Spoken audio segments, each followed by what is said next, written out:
The original Pentagon Papers leaker Daniel Ellsberg on government lies, public trust and when to break an oathPhoto, Bettmann/GettyBefore Edward Snowden or Chelsea Manning, there was Daniel Ellsberg. In 1971, Ellsberg leaked what became known as the Pentagon Papers, secret Defense Department documents showing that U.S. presidents had been lying to the public about the war in Vietnam. The revelations helped speed the end of the war, but they also changed the image of leakers. For the first time, releasing secret government documents could be viewed, by some Americans, at least, as an act of patriotism. Ellsberg didn't take his act lightly.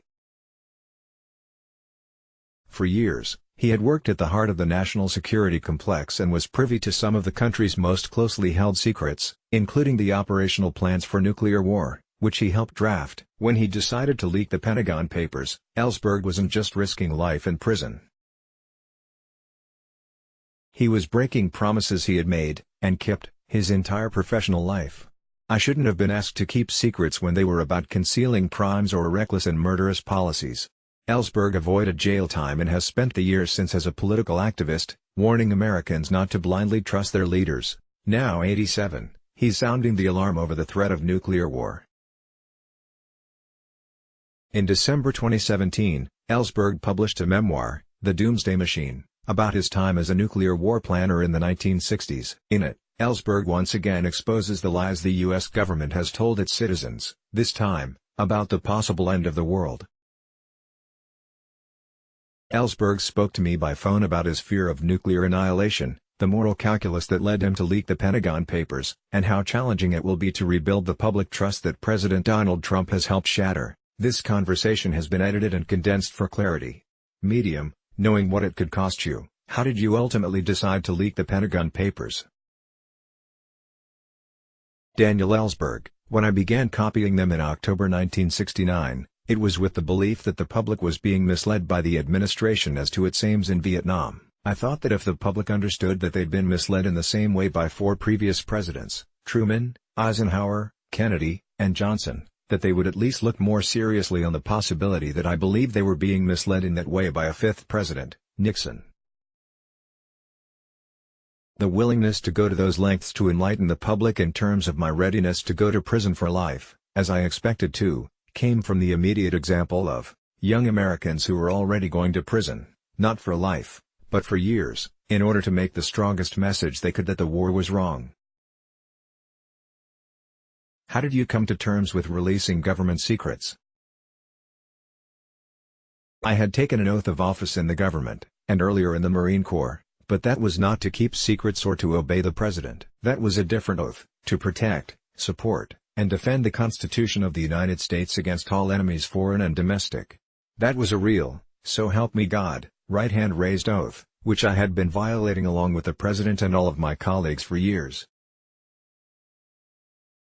I just didn't see it right away in those terms. At the time, there was no question that I was breaking promises I'd made as a condition of employment. But I came to realize I had been mistaken to give that unconditional promise. I shouldn't have been asked to keep secrets when they were about concealing crimes or reckless and murderous policies. Countless people in government had access to the same information you did, who might have even felt the same sense of outrage you did, but they did nothing. What made you different? It seemed to me, as it does to other whistleblowers at the time, that the information obviously needed to be out. You're asking why so few do it, and that's been puzzling me for 50 years now. One factor, I think, is that it was critical for me to meet people that I could identify with, like Vietnam War activist Randy Keller, who otherwise had a similar background and who were doing this as draft resistors. If I hadn't met them, the idea of doing this, I think, would not have come into my mind at all. It comes down to whether you're willing to take this risk, and it turns out that, empirically, almost no one is willing to do that. That seems to be the way humans are. That's why the human species and all other large species are in very great danger. What I came to see was that several presidents had systematically broken trust with the public and with their promise to obey the Constitution. What would you tell someone who finds themselves in that kind of position? If we're talking about information that is being wrongfully withheld from the public by the government, with very high stakes involved, then I would say to them, don't do what I did. Don't wait until bombs are falling, and thousands more people have died, or the Constitution has been irreparably violated, before you consider putting the information out. I'm not exactly saying, do it. I'm saying, consider being willing to pay any cost to your life if we're talking about stakes in which many, many other lives are involved or a major rule of law is involved.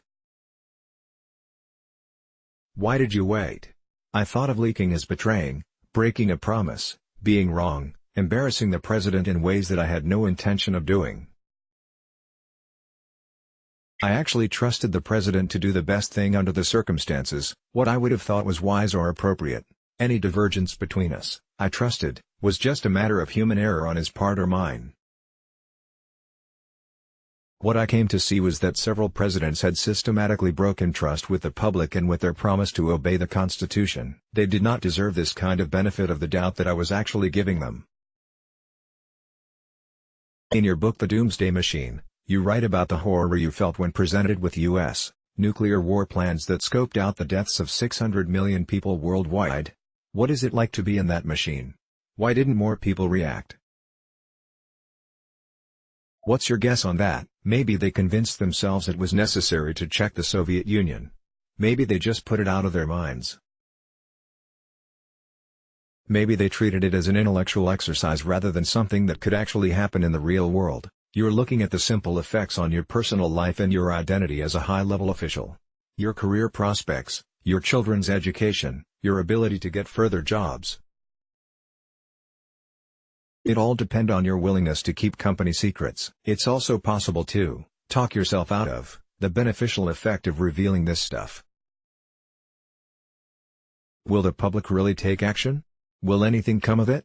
Will Congress or the President actually respond?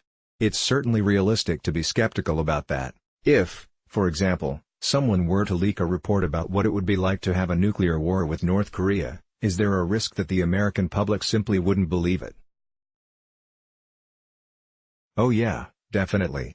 President Trump is willing to deny any fact, no matter how well based on evidence and scientific explanation.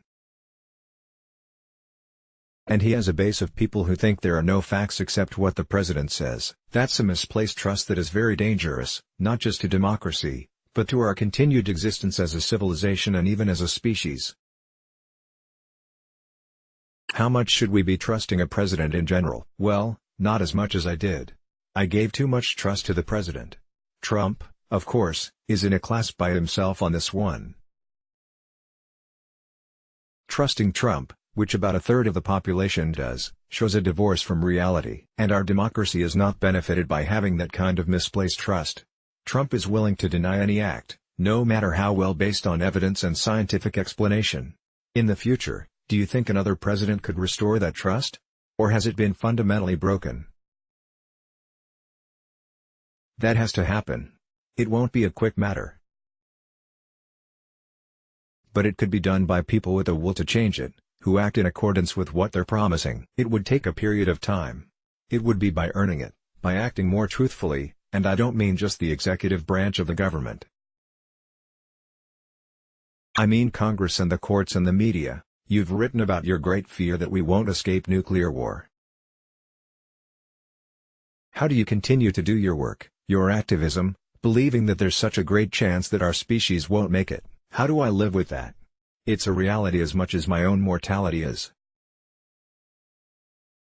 I don't say that I've done everything, by any means, that I have used my time as effectively as I could have, but I'm trying to do my best, and I'll continue to do that, because I think it's worth it.